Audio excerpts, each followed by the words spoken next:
पाठ 10 विशेषण। रजत को पीले सूरजमुखी के फूल अच्छे लगते हैं। भव्या को छोटी गुड़िया चाहिए।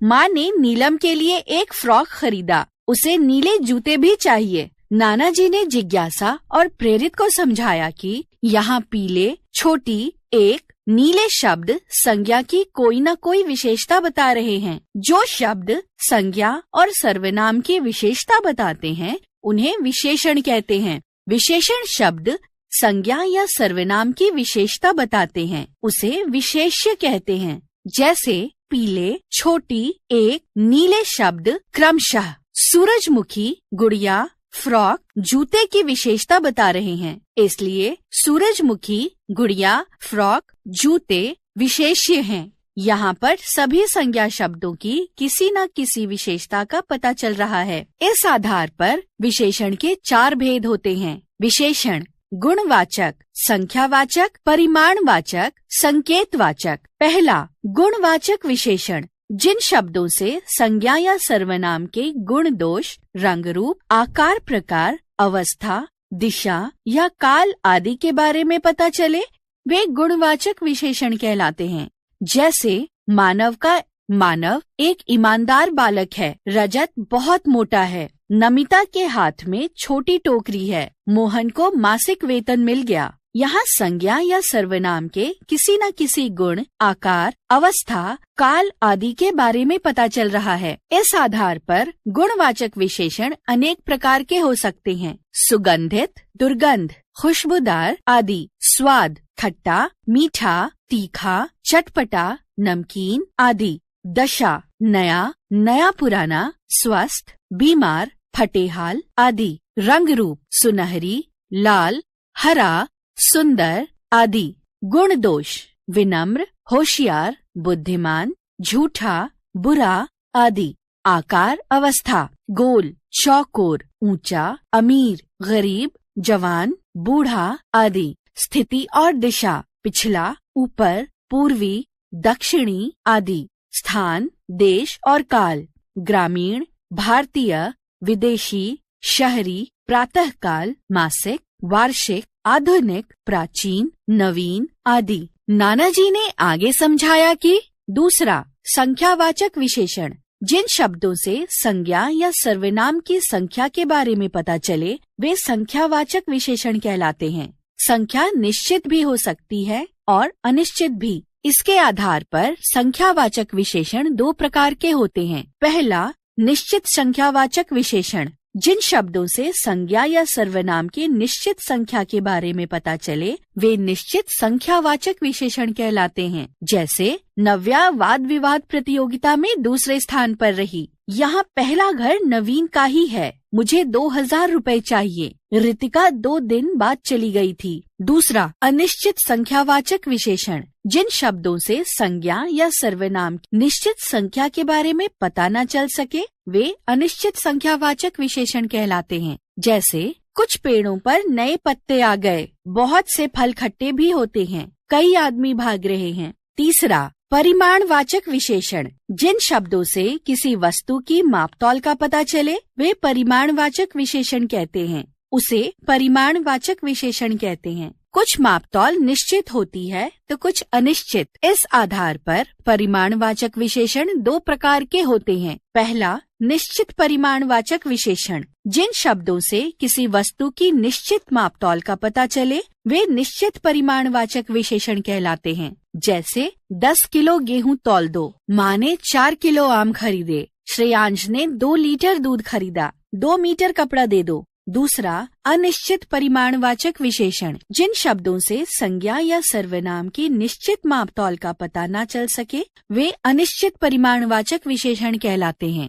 जैसे कक्षा में कम छात्र बैठे हैं। नीना ने थोड़ी चाय पी। नीलम को ज्यादा ऊंचाई से डर लगता है। चौथा, सार्वनामिक विशेषण जब सर्वनाम शब्द संज्ञा से पहले लगकर उसकी विशेषता बताते हैं उसे सार्वनामिक विशेषण कहते हैं। वह रो रही है। साधारण सर्वनाम का प्रयोग, वह लड़की रो रही है। यहाँ लड़की संज्ञा से पहले वह सर्वनाम शब्द लगकर संज्ञा की विशेषता बता रहा है, इसलिए यह सार्वनामिक विशेषण है। यह तोता लाल मिर्ची नहीं खाता, वह कार भूमिका की है। प्रविशेषण, जो शब्द विशेषण की विशेषता बताते हैं वे प्रविशेषण कहलाते हैं। जैसे छोटा सफेद कबूतर उड़ गया, विभा ने गाढ़ा नीला फ्रॉक पहना है, घोड़ा बहुत तेज दौड़ रहा है, सबसे लंबा लड़का पीछे खड़ा हुआ है। यहाँ पर छोटा, बहुत, गाढ़ा, सबसे शब्द गाढ़ा, सबसे शब्द क्रमशः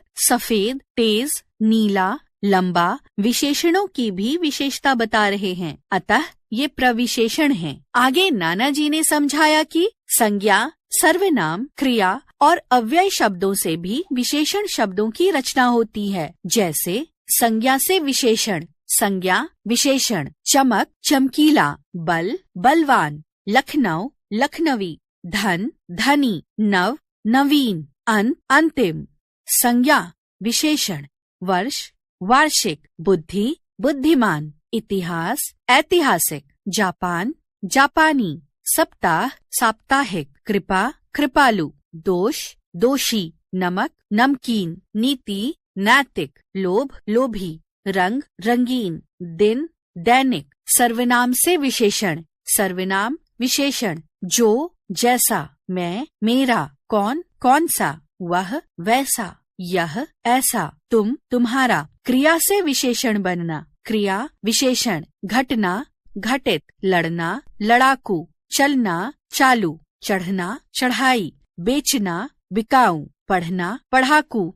अव्यय से विशेषण बनाना, अव्यय विशेषण, ऊपर ऊपरी, बाहर बाहरी, पीछे पिछला, नीचे निचला। आगे नाना जी ने समझाया कि विशेषण शब्दों की आपस में तुलना भी की जाती है। संज्ञा शब्दों की विशेषता की तुलना करने को विशेषणों की तुलना या तुलनात्मक अवस्था कहा जाता है। कोई भी व्यक्ति या वस्तु अच्छी, उससे अच्छी और सबसे अच्छी हो सकती है। किसी व्यक्ति या वस्तु के गुण दोषों की तुलना अन्य व्यक्ति या वस्तु से 3 अवस्थाओं के आधार पर की जा सकती है। विशेषण की अवस्थाएं, मूलावस्था, उत्तरावस्था, उत्तमावस्था। ये 3 अवस्थाएं हैं। पहला, मूलावस्था। मूलावस्था में व्यक्ति या वस्तु मूल रूप में जैसा है वैसा ही रहता है, इसमें कोई तुलना नहीं होती। माधुरी सुंदर है, महेश मोटा है। दूसरा, उत्तरावस्था। इस अवस्था में 2 व्यक्तियों या वस्तुओं की तुलना करके एक को दूसरे से अधिक या कम अच्छा या बुरा बताया जाता है। जैसे माधुरी मीरा से अधिक सुंदर है, महेश रमन से मोटा है। तीसरा, उत्तमावस्था। इसमें 2 से अधिक व्यक्तियों या वस्तुओं की आपस में तुलना की जाती है और एक को ही श्रेष्ठ बताया जाता है। जैसे माधुरी सबसे अधिक सुंदर है, महेश सबसे अधिक मोटा है। 3 अवस्थाओं में बनने वाले विशेषण शब्द। इन तीनों अवस्थाओं के विशेषण शब्दों की पहचान के लिए मूलावस्था में शब्द अपने मूल रूप में ही रहता है। जैसे अधिक। उत्तरावस्था में शब्द में तर जोड़ा जाता है। जैसे अधिकतर। उत्तमावस्था में शब्द में सबसे अधिक या तम जोड़ दिया जाता है। जैसे अधिकतम। कुछ प्रमुख विशेषणों की अवस्थाएं। मूलावस्था, उत्तरावस्था, उत्तमावस्था। सुंदर, सुंदरतर, अधिक सुंदर, सुंदरतम, सबसे अधिक सुंदर। निकट, निकटतर, निकटतम। कोमल, कोमलतर, कोमलतम। निम्न, निम्नतर, निम्नतम। अधिक, अधिकतर, अधिकतम। उच्च, उच्चतर, उच्चतम। लघु, लघुतर, लघुतम। विशेषणों की अवस्थाएं केवल गुणवाचक, अनिश्चित संख्यावाचक तथा अनिश्चित परिमाणवाचक विशेषणों में ही पाई जाती हैं। अन्य में हमने समझा जो शब्द संज्ञा और सर्वनाम की विशेषता बताते हैं उन्हें विशेषण कहते हैं। विशेषण शब्द जिस संज्ञा या सर्वनाम की विशेषता बताते हैं उन्हें विशेष्य कहते हैं। विशेषण के 4 भेद होते हैं। पहला, गुणवाचक विशेषण। दूसरा, संख्यावाचक विशेषण। तीसरा, परिमाणवाचक विशेषण। चौथा, सार्वनामिक विशेषण।